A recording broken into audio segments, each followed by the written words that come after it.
Hello everyone, this is Shrina Bishnoi and welcomes to my YouTube channel.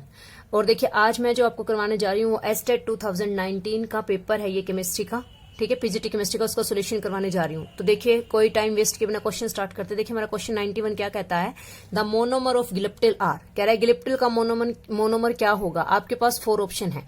अब देखिए मैंने यहाँ पर 4 ऑप्शंस की एक्सप्लेनेशन लिखी है। इसने पहला ऑप्शन दिया है फिनोल एंड फॉर्मेल्डिहाइड। देखो जो फिनोल एंड फॉर्मेल्डिहाइड होता है ये मोनोमर होता है बेकेलाइट का, ठीक है। दूसरा इसने दिया स्टाइरिन। स्टाइरिन क्या होता है, स्टाइरिन और ब्यूटा 1,3 डाइईन, ये मोनोमर होते हैं किसके, बुना एस के।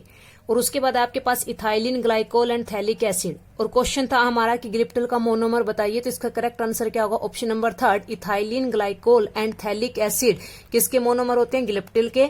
But ethylene glycol and terephthalic acid जो आपका ऑप्शन 4 है, ethylene glycol and terephthalic acid are the monomer of terylene. और टेरिलिन का दूसरा नाम क्या होता है, डेक्रोन। देखिए क्योंकि हमें अब की बार गिलिप्टिल पूछा हो सकता है, नेक्स्ट टाइम हमारे पास टेरिलिन पूछ ले, डेक्रोन या फिर बुना एस, बेकेलाइट, किसी के भी मोनोमर पूछ सकता है। तो आपको पॉलीमर चैप्टर में जितने भी पॉलीमर्स हैं सबके मोनोमर लर्न होने चाहिए, ठीक है। तो ये था आपका क्वेश्चन नंबर 91, जिसका करेक्ट ऑप्शन क्या हुआ, option number 3, that is the ethylene glycol and phthalic acid. अब देखिए आपके पास जो आता है वो क्या, क्वेश्चन नंबर 92। देखिए हमारा क्वेश्चन 92 क्या कहता है, which of the following is not a common component of photochemical smoke. इनमें से कौन सा फोटोकेमिकल स्मोक का कंपोनेंट है नहीं। तो देखिए आपके पास ऑप्शन है 1, PAN बोलते हैं इसे, pan, परऑक्सी acetyl nitrate, ozone, nitric oxide and CFC। तो देखिए जो फोटोकेमिकल स्मोक का कंपोनेंट नहीं होता वो होता है CFC, क्लोरोफ्लोरोकार्बन। बाकी ये तीनों, परऑक्सी एसिटाइल नाइट्रेट, ओजोन और नाइट्रिक ऑक्साइड, तीनों के तीनों क्या है, कंपोनेंट है किसके, फोटोकेमिकल स्मोक के। तो देखिए इसके बारे में थोड़ा एक्सप्लेनेशन दे देती हूँ मैं आपको कि हमारे पास जो स्मोक होता है वो 2 टाइप का होता है। देखिए हमारे पास जो स्मोक होता है वो कितने टाइप का होता है, 2 टाइप का। और जो स्मोक है हमारे पास वो स्मोक प्लस फोग को मिलाकर के बना होता है। जो फोग होता है हमारे पास क्या, फोग कंटेनिंग हार्मफुल गैस, इसके पास क्या होती है, हार्मफुल गैसेस। अब देखिए स्मोक 2 टाइप का होता है, 1 is the classical smoke, next is the photochemical smoke. हमें दोनों पता होने चाहिए, इनके जो मेन पॉइंट है।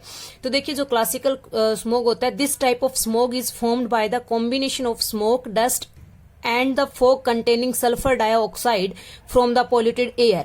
मीन्स आपको यहाँ पर जो ध्यान रखना है वो क्या, कि जो क्लासिकल स्मोक होता है उसमें क्या होता है, सल्फर डाइऑक्साइड गैस होती है ज्यादातर। और इसका दूसरा नाम क्या होता है, इसे हम कहते हैं chemical smoke. And this type of smoke was observed in London in 1962 and it have many reducing mixtures, so it is called reducing smoke. इसके पास रिड्यूसिंग मिक्सचर होता है इसलिए इसको हम रिड्यूसिंग स्मोक भी कहते हैं, ये आपको ध्यान रखना है। अब आ जाओ फोटोकेमिकल स्मोक पर। फोटोकेमिकल स्मोक क्या होता है, this type of smoke is formed by the combination of smoke, dust and fog with an air pollutant in the atmosphere by the photochemical reaction.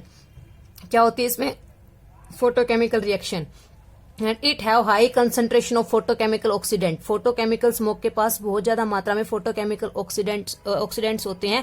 इसे लॉस एंजेलस स्मोक कहा जाता है। क्यों कहा जाता है लॉस एंजेलस स्मोक, ठीक है, क्योंकि ये जो है ड्राई क्लाइमेट्स जो था लॉस एंजेलस और डेनवर का USA के अंदर वहां पर पाई गई थी, इसलिए इसे लॉस एंजेलस स्मोक कहा जाता है। इसे ब्राउन हेजिंग इरिटेटिंग फ्यूम्स होती हैं इसमें, ठीक है, इसीलिए हम इसको ब्राउन एयर सिटीज के अंदर इस जहां पर ये स्मोक होगी उसे ब्राउन एयर सिटीज कह दिया जाता है। क्यों, क्योंकि इसके पास ब्राउन हेजी इरिटेटिंग फ्यूम्स होती हैं।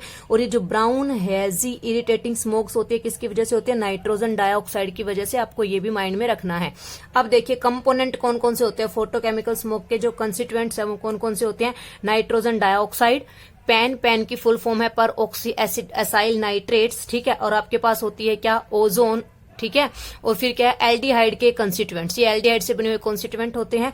पैन का ये ऊपर मैंने फॉर्मूला लिखा हुआ है क्योंकि कई बार हो सकता है आपको फॉर्मूला लिख करके दे दे। और पैन की फुल फॉर्म क्या थी, पर ऑक्सी एसाइल नाइट्रेट। और आपके पास क्या होता है, एक्रोलीन। एक्रोलीन क्या है, एल्डिहाइड का ही एक डेरिवेटिव है, ये होता है एक्रोलीन। तो ये हमारे पास किसके कंपोनेंट होते हैं, ये होते हैं फोटोकेमिकल स्मोक के। ये आपको सारा याद रखना है। अब देखिए हमारे पास नेक्स्ट क्वेश्चन, वो क्या आपके पास question number 93, the product of the following reaction is. आपको ये रिएक्शन दी हुई है, कह रहा है ये क्या है, ये ब्यूटेनोइक एसिड है। इसको जब रिएक्शन करवाया क्लोरीन और रेड फॉस्फोरस के साथ इन द प्रेजेंस ऑफ वाटर, तो क्या मिलेगा। तो इसका करेक्ट ऑप्शन तो होगा 2-क्लोरोब्यूटेनोइक एसिड। हमें क्या मिलने वाला है, 2-क्लोरोब्यूटेनोइक एसिड मिलने वाला है। बट ये रिएक्शन इसको देखिए और पहचानिए ये कौन सी रिएक्शन है। तो देखिए मैं आपको इसके बारे में डिटेल बताती हूँ। ये एक नेम रिएक्शन है बहुत इंपॉर्टेंट, जिसे हम कहते हैं क्या, HVZ रिएक्शन। क्या कहते हैं, HVZ रिएक्शन मीन्स क्या, Hell Volhard Zelinsky reaction, by name भी आ सकती है। क्या होता है इस रिएक्शन में, देखिए carboxylic acid having alpha hydrogen. अब आप कहेंगे अल्फा हाइड्रोजन का मतलब क्या है, तो देखो जो कार्बोनिल ग्रुप से नेक्स्ट वाला कार्बन होता है इसे अल्फा कार्बन कहा जाता है, और इसके पास जो हाइड्रोजन होता है इसे अल्फा हाइड्रोजन कहते हैं। तो क्या कहा मैंने, carboxylic acid having alpha hydrogen react with chlorine और ब्रोमीन, ये जो एक्स है आइदर क्लोरीन और bromine, react with chlorine and bromine in the presence of small amount of red phosphorus to give a compound. ठीक है, हमें क्या देगा, कंपाउंड देगा in which alpha hydrogen is replaced by halogen atom. ये जो alpha hydrogen था, देखो ये जो CH2 है इसको मैं ऐसे लिख सकती हूँ CH और H, और इस अल्फा हाइड्रोजन को हमने रिप्लेस कर दिया किससे, इस क्लोरीन और ब्रोमीन से। तो ये होता है क्या, HVZ रिएक्शन बोलते हैं हम इसे।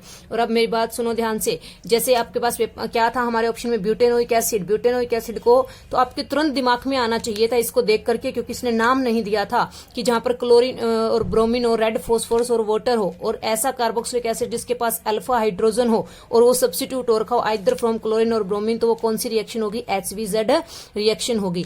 अब देखो यहाँ पर बच्चा ये कंफ्यूज हो सकता है अल्फा के पास जाए या बीटा के पास, तो HVZ रिएक्शन क्या कहता है कि इसका जो अल्फा हाइड्रोजन है वो सब्स्टिट्यूट होगा और क्या बनेगा, 2-क्लोरोब्यूटेनोइक एसिड। तो ये था आपके पास इसका करेक्ट आंसर। कौन सा आंसर हुआ बताओ, option number 1 is the correct answer, two chlorobutanoic acid. उसके बाद देखिए हमारे पास नेक्स्ट क्वेश्चन क्या कह रहा है, which of the following is a bactericidal antibiotic, इनमें से कौन सी बैक्टीरियसिडल एंटीबायोटिक्स है। सिडल का मतलब क्या होता है, जो किल कर दे, मार दे बैक्टीरिया को। ठीक है, तो देखो इसका करेक्ट आंसर होगा ऑप्शन नंबर 2 ओफ्लैक्सोसिन। ठीक है, ओफ्लैक्सिन। बाकी ये तीनों जो हैं, इरेथ्रोमाइसिन, टेट्रासाइलिन, क्लोरमफेनिकोल, याद कर लेना। ठीक है, क्या कहा मैंने, इरेथ्रोमाइसिन, टेट्रासाइलिन और क्लोरमफेनिकोल, ये जो तीनों हैं, ये तीनों क्या हैं, ये आपके पास बैक्टीरियोस्टेटिक है। क्या है ये आपके पास, बैक्टीरियोस्टेटिक। ये आपको ध्यान रखना है, क्योंकि दो तरह की एंटीबायोटिक होती है, एक होती है बैक्टीरियसिडल, एक होती है बैक्टीरियोस्टेटिक। ये देखो ये क्लास 12th का जो chemistry and everyday life chapter है वहां से क्वेश्चन है। ठीक है, तो ये हो गया आपके पास इसका करेक्ट ऑप्शन क्या, ऑप्शन नंबर 2 ओफ्लैक्सिन। और ये तीन जो है इरेथ्रोमाइसिन, टेट्रासाइलिन और क्लोरमफेनिकोल, ये क्या है आपके पास, बैक्टीरियोस्टेटिक एंटीबायोटिक्स है। तो ये था क्वेश्चन नंबर 94। अब देखिए नेक्स्ट क्वेश्चन आपका क्वेश्चन नंबर 95 क्या कहता है। क्वेश्चन नंबर 95 को ध्यान से देखिएगा, आपके पास क्या है कि ये आपके पास है बेंजीन के ऊपर CH3, chromyl chloride, carbon disulphide और आपको क्या मिला, बेंजल्डिहाइड। ये क्या है, टोलिन, ये क्या है, बेंजल्डिहाइड। टोलिन से आपको बेंजल्डिहाइड बनाने की जो प्रोसेस है ये क्या है, इसे हम इटार्ड रिएक्शन कहते हैं। आपको याद रखना है क्या कहते हैं, इटार्ड रिएक्शन। ध्यान से देखिए इसके नीचे ऑप्शन है HVZ रिएक्शन, ये मैं आपको करवा चुकी, लास्ट क्वेश्चन था। देखो इसका मीन्स क्या है कि आपको सारी नेमिंग रिएक्शन अच्छे से आनी चाहिए। किसी में आपको नेम दे देगा, किसी में आपको मैकेनिज्म पूछ लेगा, कुछ भी पूछ सकता है। इटार्ड रिएक्शन है, ठीक है। तो अब अगर हम बात करें यहाँ पर, तो ये क्या है, इटार्ड रिएक्शन। अब सुनिए इटार्ड रिएक्शन क्या होती है। क्या होती है, व्हेन अल्काइल बेंजीन, ठीक है, ध्यान से देखेंगे, when alkyl benzene oxidised to the benzaldehyde, जब अल्काइल बेंजीन बेंजल्डिहाइड में ऑक्सीडाइज होता है by the solution of chromyl chloride, ठीक है, इन CCl4 और CS2। यहाँ पर CS2 भी हो सकता है, यहाँ पर CCl4 भी हो सकता है, ठीक है। और हमें एक ब्राउन कलर का क्रोमियम कॉम्प्लेक्स मिलेगा, ये डिकम्पोज हो जाएगा। तो इस रिएक्शन को हम क्या बोलते हैं, इटार्ड रिएक्शन बोलते हैं। तो आपको याद रखना है इटार्ड रिएक्शन में क्या होता है, इटार्ड रिएक्शन के अंदर जो टोलिन होता है, मतलब क्या, अल्काइल बेंजीन बेंजल्डिहाइड में कन्वर्ट होता है, और यहाँ पर जो इंटरमीडिएट बनता है उसे क्या बोलते हैं, ब्राउन क्रोमियम कॉम्प्लेक्स बोलते हैं। देखो क्या हुआ होगा, मैं आपको बताती हूँ। ये ऐसे होगा, यहाँ पर CH3 है ना, इसको मैं CH और H2 लिख देती हूँ। तो यहाँ पर CrO2Cl को मैं क्या लिखूंगी, देखना ध्यान से, OCrOCl2 ये लिख दिया मैंने। तो हुआ क्या, देखना, ये वाला H2 और ये वाला O, H2O बाहर, ठीक है। और आपके पास क्या बन गया, बेंजीन के पास बचा CH और OCrCl2OH, यहाँ पर ये OH इसके साथ रहा, और ये आपके पास ब्राउन क्रोमियम कॉम्प्लेक्स बना। ये सारा एज इट इज है, कुछ भी बाहर नहीं हुआ है। और ये आपके पास क्या बन गई, बेंजल्डिहाइड। तो ये आपको ध्यान रखना है। और अब देखिए इस तरह से ना वो आपको कंफ्यूज करने के लिए ये भी पूछ सकता है। यहाँ पर देखिए ये वाला, ये इथाइल बेंजीन है, क्रोमाइल क्लोराइड और कार्बन टेट्राक्लोराइड के साथ करवाई, तो कौन सा हाइड्रोजन जाएगा, किसका जो है ऑक्सीडेशन होगा, तो बिल्कुल साइड वाले का होगा इसमें, ठीक है। Side chain containing group higher than CH3 end carbon atom of the chain is oxidised. ये एंड कार्बन एटम है तो ये ऑक्सीडाइज होगा, ये आपको ध्यान रखना है। तो इथाइल बेंजीन से क्या बना, फिनाइल इथेनॉल बना। तो ये थी आपके पास नेमिंग रिएक्शन। तो ये थे आपके पास 5 क्वेश्चन 91 से लेकर के 95 तक के, किसके, एचटेट PGT 2019 के। इसमें आपने इटार्ड रिएक्शन देखी, ठीक है।